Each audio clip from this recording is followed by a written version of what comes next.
I'm Tony Chin from DiDi AI Labs and DiDi Research America in Mountain View, California. Today, I will talk about how deep reinforcement learning can be applied to solve the core operational problems in the ride-hailing marketplace. Online ride-hailing or mobility on demand has emerged and gained incredible popularity around the world within just a few years. As we can see here, in the two largest markets in the world, urban population has approached 82% in the US and 58% in China. That's statistics from last year. As it becomes apparent that traditional modes of transportation are unable to meet the growing travel demand, people are increasingly relying on crowdsourced mobility supply through ride-hailing. The ride-hailing marketplace continuously matches trip requests and vacant vehicles. And this is a two-sided marketplace where the completion of transactions depend on the availability of both drivers and passengers. To the drivers, their income and idle time or the in-service ratio are obviously something that they pay much attention to. To the passengers, their ridership experience is mostly reflected in the pickup distance, order response rate, and the order completion rate or fulfillment rate. The platform, therefore, cares about all these metrics and tries to optimize them through basically three major levers. The order dispatching or order matching, vehicle repositioning, and pricing. And in my talk today, I'll focus on order dispatching and vehicle repositioning particularly. So the process of order dispatching starts from the potential passenger keying the origin and destination into the app. And the platform then offers a quote for each applicable rideshare product. In this case, in the screen share, I select Express in this case and submit my order. And this is where the matching process begins. The system then searches for a vacant vehicle nearby to match my order. And upon the successful search, my order is then assigned to a driver, and I'm told about how far the driver is from my current location. Now, if the search takes too long due to low supply, I may drop my request. If it's going to take the driver a long time to pick me up, I could also cancel my order. So in other words, the demand is impatient from an operation research point of view. This seems all very straightforward, but why is order dispatching important from the system's perspective? So let's look at two motivating examples here. On the left-hand side, we've got one passenger and two vacant vehicles. One in the cold area or area with low demand, and the other one in a hot area with high demand.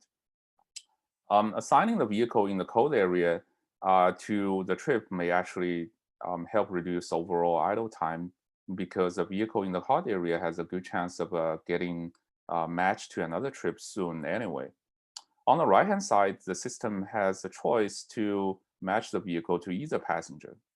The trip going to the cold area may be longer and more expensive, but it could take the driver a longer time later to be matched to another trip at the destination, and vice versa.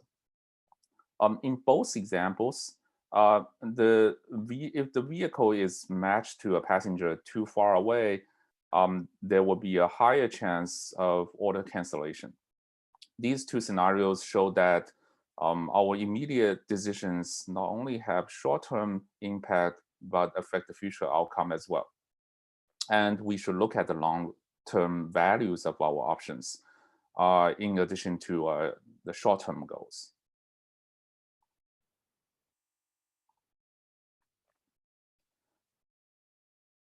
Here's the optimization problem.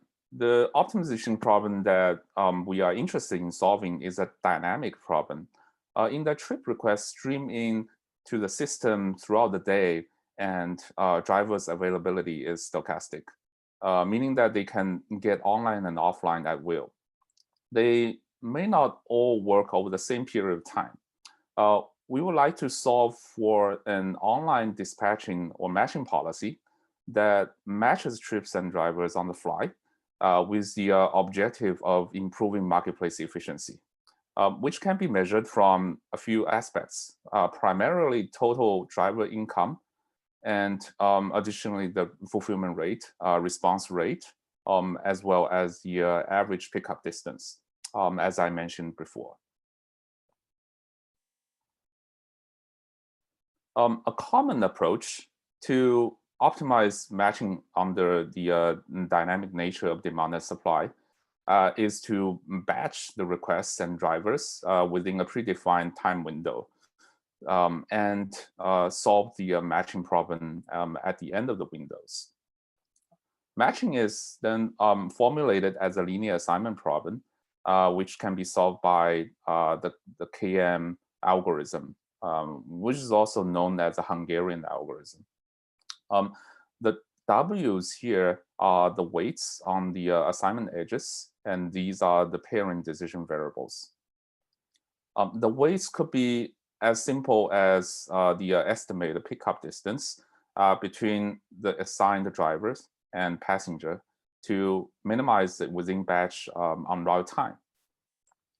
And we treat this mathematical program as a policy generator whose inputs are the edge weights or the edge utilities W's, and the output Z's are translated into the system dispatching policy pi.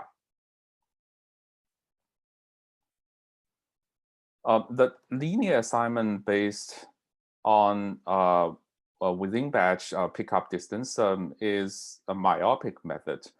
We have seen from the motivating examples that it's important to look at the long run. To do that, we model the trajectory of a driver by a semi-Markov decision process. Specifically, the driver's state is a cell in a discretized spatial temporal grid, and the supply-demand context within the cell. And the option here corresponds to the action in the Markov decision process. It is either to serve a particular order or to idle cruise. The difference from an action is that an option lasts over multiple time units, as in the case of a trip. And the immediate reward is simply the driver's income from the trip, which is a constant fraction of the price. The driver's state transition is governed by the transition probabilities. And in our case, transitions are deterministic given the state and option. Our semi-MDP is episodic, and the agent reaches the terminal state when the time component of the state is at the end of the day. Since the reward collected from an option is over multiple time units, here it's tau O, as in the illustration on the right-hand side. We basically divide it into pieces and discount each piece properly, while considering the on-route time of the driver for pickup, that is tau E. The driver's policy is a function that maps the state into an open order. Since it's from the single agent perspective, it's actually a dual to the system policy in that whenever the system assigns an order I to a driver X, the implied driver policy for driver X is to serve the order I. The value function always associates with the particular policy pi D here. and is the expected long-term cumulative income over an episode trajectory, given the current state of the driver.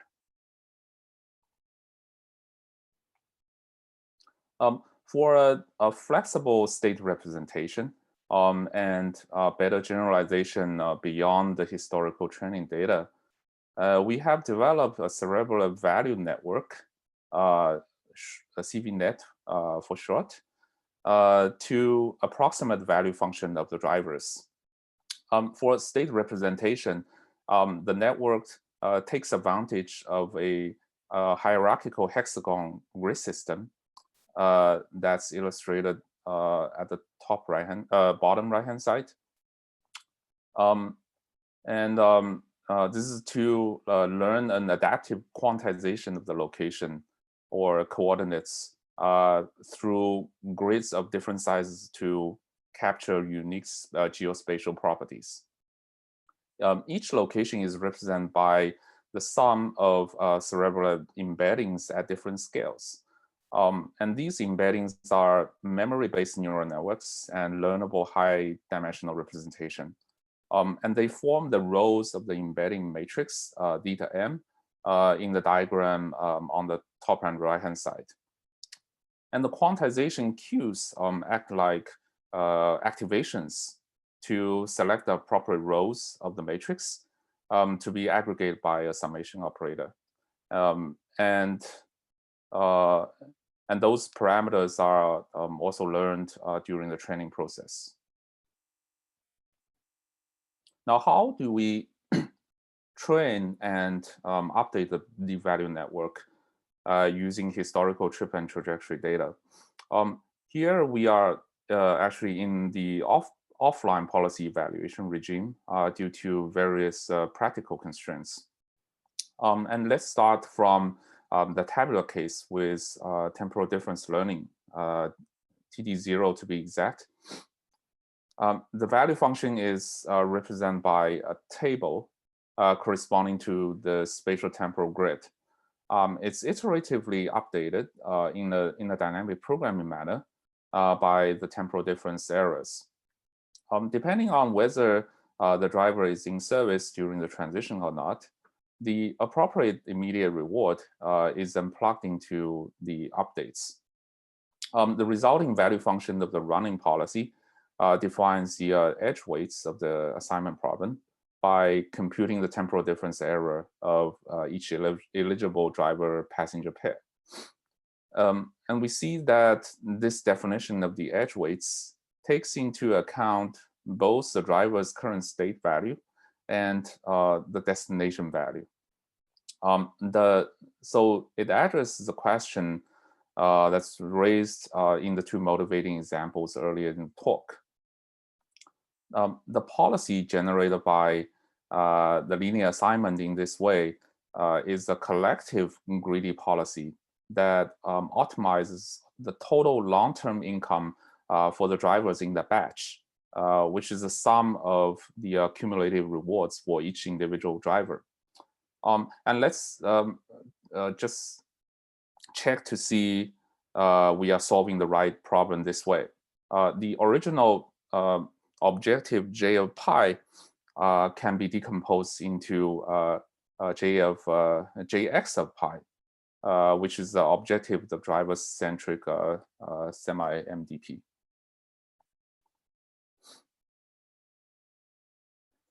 In the case of neural network approximation, the deep value network can be updated using mini batches of sample transitions from a replay buffer. The targets can be set to the right-hand side of the expression on the bottom left of the screen. And the offline RL poses additional stability challenges to the training of the value function. We have developed a regularization scheme that puts a penalty term of the Lipschitz constant of the neural network to the square loss at each network update in the stochastic gradient descent step.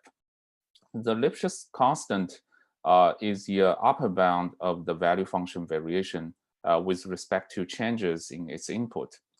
So this makes sure that the new function is not too sensitive to the input perturbation and helps to improve stability of the training. And this is very important, especially in the case of nonlinear value function approximation like neural network, because bootstrapping is used in the network update. And occasional bad updates could happen in stochastic gradient descent and can quickly propagate.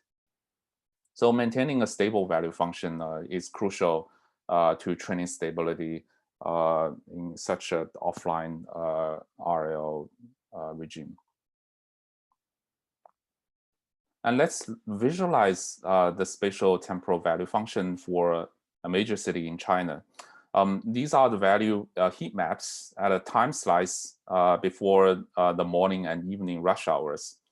The contrast here is rather clear. The residential areas around the city center have higher values in the morning, indicating that drivers there have higher income prospect than others under the given dispatching policy.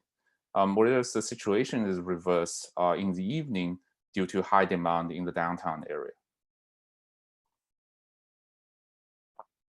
Now putting the deep value network into our generalized policy iteration framework, we obtain a practical two-stage iterative solution that comprises learning through deep ARL and planning through bipartite matching.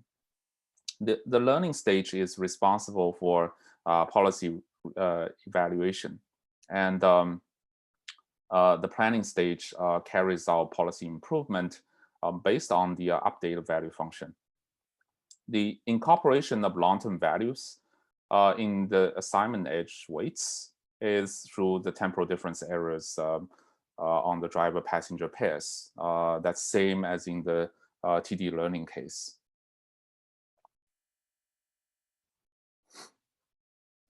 We deployed our solution to production to carry out an A/B test in 3 pilot cities over a month. A/B testing order dispatching algorithm is not as straightforward as one would think, like the case of testing recommendation systems. The main reason lies in the nature of a two-sided marketplace. The demand traffic is not separable with respect to the matching policy without separating the supply. So to avoid creating 2 separate production systems for the experiment, we resort to alternatives to let the algorithm run in the same city with minimal interference. We use time slice rotation for our evaluation, where the 2 algorithms are executed alternatingly for 3-hour periods within the day, and we switch the order of execution day on day. We should take note here that A/B testing in this case is actually also an active research area that's totally worth another talk in this series. And compared to the distance minimization baseline, our deep RL-based method consistently outperformed with statistically significant margin in driver income, order response rate, and fulfillment rate. And this represents improvement in the experience for both drivers and passengers.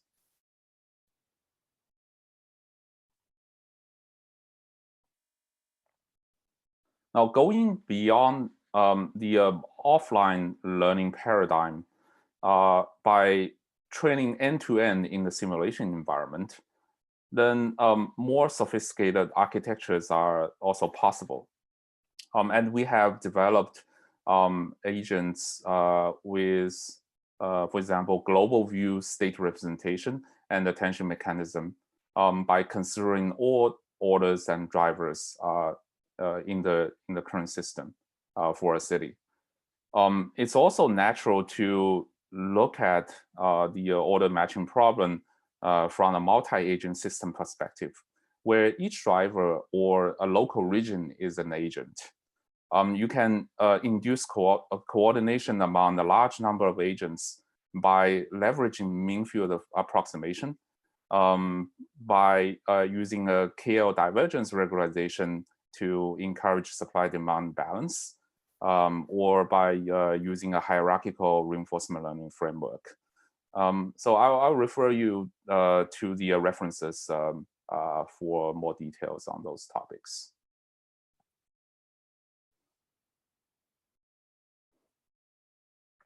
On the ride-hailing platform, a closely related problem to order matching is the vehicle repositioning problem. That is to move the drivers around proactively to places with better long-term earning prospect, so as to reduce the overall idle time and increase the driver's income. We will look at the problem from the driver perspective here, motivated by the AI driver assistant application that we have developed to provide instructions on where to go when the driver is idle. And of course, there are other decisions to make during the driver's stay. For example, how to use the features in the app more strategically, and when to get online or take a break. But we focus on the repositioning problem here. The quality of the decisions are measured by the daily income efficiency. And we later benchmark against decision-making based on experienced drivers' expertise. The key ideas here are actually all quite intuitive. First, we use a state value network to quantitatively represent the spatial temporal synergy of supply and demand, which has direct impact on the driver's income. And this value network, we have already talked about this value network in the previous part of the talk for order matching. To do that, we use reinforcement learning for long-term value consideration. And as I said, we have already seen how to build this state value network for order matching. At decision time, we then perform planning to reposition the driver to an area with optimal expected future income. To model the repositioning problem, we define the state action spaces and reward here. We again discretize the spatial space into hexagon cells. And there are two types of reposition actions. Regular reposition gets the driver to stay in the current cell or to one of the neighboring cells. It involves a relatively short travel distance and is used for most scenarios. An augmented long search goes beyond this radius and can potentially take the driver to a place farther away with high expected value. And here the matching policy is assumed exogenous and fixed. The state space is the same as in the order matching case.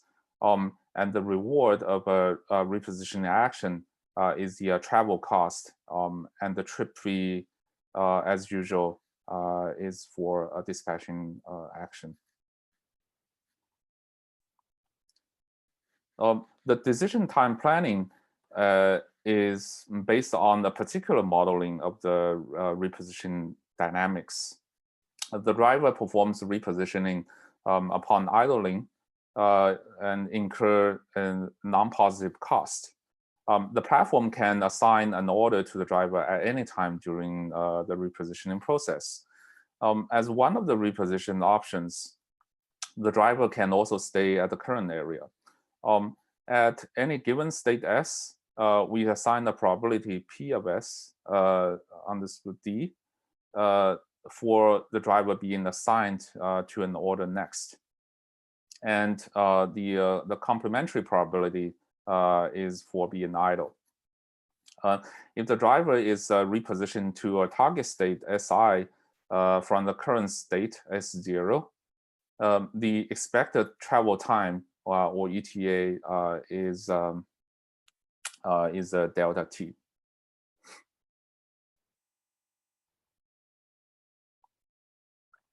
Now, in order to compute the optimal action at decision time, we need to approximate the state action value function Q hat. And with the environment model that we established earlier, we can write down the expression for a Q hat by the definition of expectation. We see that we need two key quantities, the state value conditional on dispatching, which we call conditional VNet, and denoted by V tilde. And it can be learned by a modified training process of CVNet. The second term is the state value conditional on idle. But that's just the optimal Q hat on the next state, which we can recursively expand by the repositioning policy.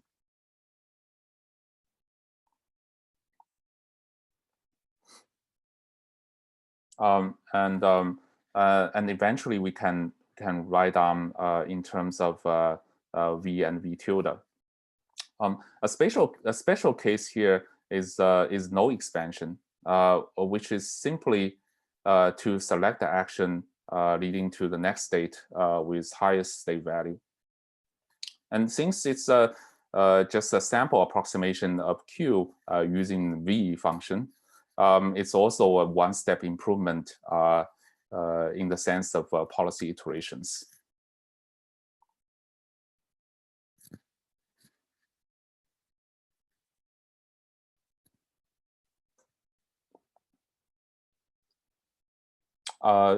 Just a check, can you still see my shared screen right now? Yes, we can see it. Oh, okay. Yeah, just now a message popped up. Okay, good. Yeah, so now how do we learn the state values conditional on dispatching? By defining a new binary option indicating whether it's a dispatching or reposition action, we are able to train both the V and Q functions simultaneously through the so-called dual policy evaluation. The same state representation layers are shared by the two networks. We first update V as in CVNet for the dispatching case, and then we update Q with the new V. And the QSO is just the V tilde that we need. So for learning the dispatching probabilities, again, we use the same state representation as V and Q, and then we train a binary classifier from the trip data.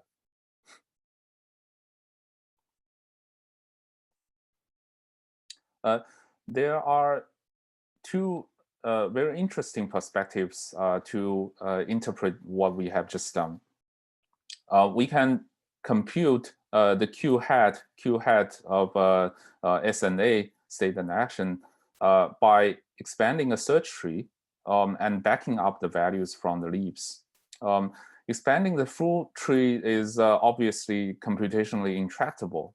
So a solution is to expand the first few levels and then use the state values learned offline for the leaf nodes. In another view, when repositioning to a farther destination, not only the destination cell is important, the route is also important, since the driver may get orders along the way. So we really want a path of high expected value. Our approach can be thought as selecting an n-step look-ahead reposition path by computing the expected value of following the path, and we execute the first step of it. We can show that selecting the optimal path is equivalent to taking the argmax of Q hat in terms of action executed. So they are doing the same thing, and we are getting the right answer. Now, sometimes drivers may be in the state where it's surrounded by low demand areas, and there's really no good destination for a regular reposition. For example, long trips could transport drivers to city outskirts, and in such cases, repositioning to a neighboring cell is not very efficient because it may take many steps before the driver can escape from the low valley. This motivates an alternative action, which we call long search. We follow the greedy planning method that I talked about a few slides ago. The difference is that we search over a potentially much longer radius, and there could be more action candidates.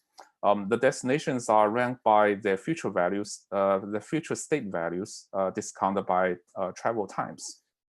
On the right-hand side, we illustrate by a real example from our pilot experiment program.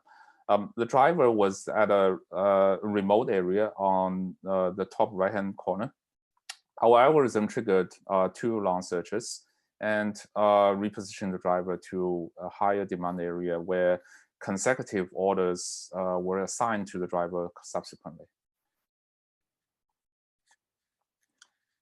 We performed benchmarking within a simulation environment backed by real-world trip data and driver idle movement data.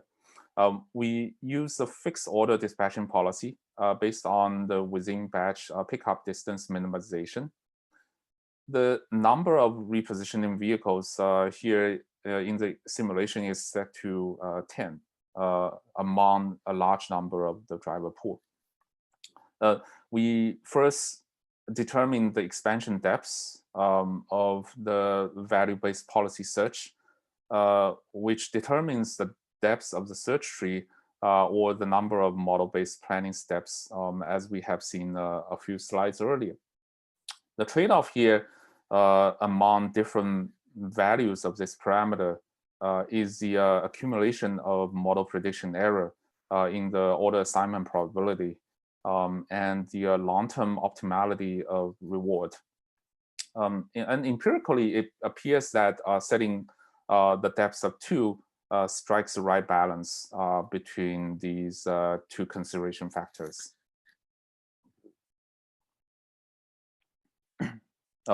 Yeah, and in the simulation benchmarking, we basically set the expansion depths to 2. And we benchmark this version of VPS, the value-based policy search, against several other baselines. The simplest one is to randomly pick a repositioning action when the driver is idle. The next one is the greedy version of VPS, which also corresponds to a one-step policy improvement using state values obtained by CVNet. MAB is a multi-arm bandits algorithm with the 7 arms corresponding to the 7 possible actions. And an arm's value is the average return for repositioning from the current location to the destination specified by the arm. The policy is generated by UCB1 with 1 day of pre-training. The benchmarking is done on data from 3 cities over 3 days.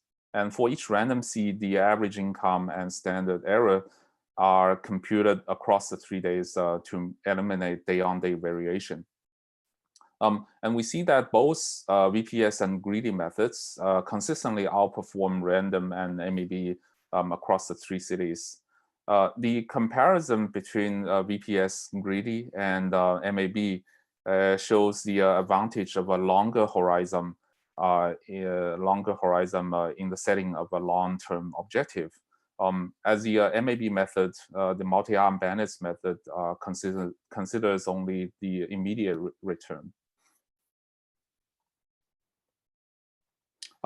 To test the performance of our approach in the real-world environment, we actually enrolled 500 drivers on the DiDi platform in 2 major cities in southern China for our pilot program. The enrolled drivers received algorithmic repositioning instructions and formed the algo group, while the control group are just sampled from the general driver population, who made idle cruising decisions by themselves according to their experience. The experiment ran from 11 a.m. to 7 p.m. Over weekdays for 3 cities. So the interval actually covers both off-peak and peak hours. To ensure a reasonable setting, we set minimum online hours requirement and fulfillment requirement for daily repositioning tasks. And here are the main results from the pilot program. We benchmark on 2 primary metrics, the income rate and charge ratio, or the utility. The income rate is the income per unit online hour, and charge ratio is the ratio of total in-service hours and the total online hours. It's also a measure of idle time ratio. The results presented here are standardized with respect to the metric value of city A, which is a control group. All the results pass the bootstrap significance test at 95% level with control group samples. And in particular, we see that the algo group outperformed the control group by more than 9% in both metrics for city A. And this year, we hosted the KDD Cup reinforcement learning track competition around the order dispatching and vehicle repositioning problems that I have just discussed in this talk. Our motivation is to offer the broader community the opportunity of a hands-on experience in tackling these 2 critical problems on a ride-hailing platform, and to pushing the cutting edge together through a competition environment. We are super excited that the competition, which ran from April to July, attracted more than 1,000 registered teams, and the top teams have contributed very innovative and effective solutions. So what's unique in this competition?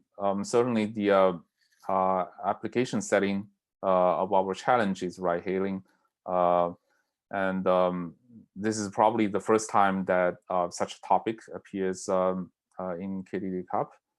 And this competition, the teams were to provide solutions for decision making.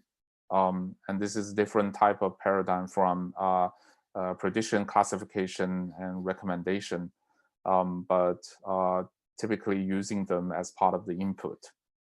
From the perspective of machine learning and AI, the decision intelligence is actually a more general and harder problem.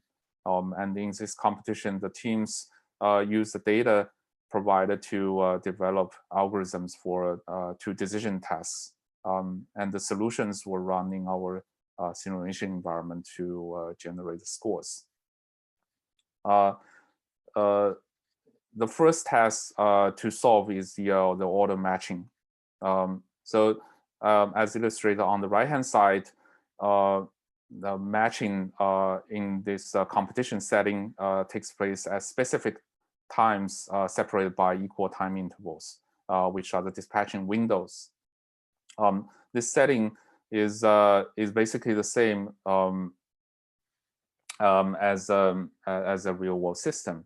And in this competition, the size window is 2 seconds. And at the matching time, the information of all the available drivers and open orders is passed into this dispatching algorithm. The task is to develop this matching algorithm, which then returns the driver order pairs for the environment to execute and to execute the transitions. The evaluation metric for this task is the total driver income average over days. And let's look at the second task, vehicle repositioning. In this competition, the repositioning algorithm also does not control all the vehicles, but in this case, it controls 5 of them. And the invocation of the algorithm is similar to the dispatching task. It takes place at review times with equal intervals. And at each time point, the environment reviews the states of all controllable vehicles and applies the reposition algorithms to all the idle ones. The reposition algorithms receives input of the current grid IDs of the idle vehicles and the current time. And it returns the reposition destinations for each idle driver. The evaluation metric here is the individual income rate average over the 5 drivers. A unique characteristic of this competition is that the solution to the 2 tasks are run in the same single environment, meaning that they are not independent from each other. For example, the dispatching algorithm would affect the income of the 5 reposition vehicles in general, but it's also agnostic to the identities of those 5 drivers. So it's not possible to improve the income of the reposition group through special treatment of dispatching. Also, since the reposition group is only a tiny part of the entire driver group, it has a little impact on the total income of the drivers. So in summary, the 2 tasks are both associated and dissociated, and that makes them very interesting problem to solve. To help the participants to jumpstart in the competition, we created a development kit on GitHub. The module interfaces are carefully defined so that one can pretty much just implement their algorithms and plug into the evaluation environment right away. And we provide additional development tools like the software environment Docker and sample input data and local test scripts, which are all available online. And the URL is here on the top. And we have released a package of data sets through the DiDi Gaia program, which is publicly accessible. The data comes from the DiDi Express and Premier product lines over November 2016. The data kit for the competition includes the vehicle trajectory data, trip data, and some additional auxiliary data. The anonymous trajectory data tracks the location of the vehicle during the trips. And it specifies the anonymized driver ID, order ID, and the time of the trip, as well as the locations of the vehicle during the trip. And the trip data includes the start and end times and the locations of the trip. Compared to the previously published version of this data set, we have added the reward units for each trip for the convenience of policy evaluation in this competition. This is basically the immediate rewards in the reinforcement learning terminology. There are several auxiliary data sets that can help the matching and dispatching, matching and repositioning algorithms. The idle movement transition probabilities track historical idle driver movements by hour at an aggregator level, with destinations all reachable within minutes. The order cancellation probabilities provide the discretized relationship between the pickup distance and the cancellation. And finally, the hexagon grid data defines the hexagon grid system for the particular city and helps any discretization of the spatial space.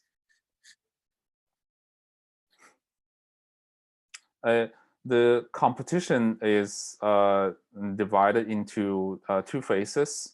All the registered teams participated in the development phase. The teams were able to submit and refresh their solutions every day. And the scores are reflected on the leaderboards accordingly. In early July, the top 25 teams from each leaderboard moved on to the final phase, where their last submission from the development phase were evaluated in both the development environment and the on-scene final environment. The total score for the final ranking is a weighted combination of the two scores from the two environments. And the top 5 teams from each task were recognized on the KDD Cup Day in August. And in our next talk of the Applied ARL Seminar series, we have invited the champion teams to talk about their winning solutions. So stay tuned, and we'll see you all again in 2 weeks. And by the way, we also have open internship opportunities in my group in Beijing. So if you are interested, just drop me a line. And here's my contact information. Thanks.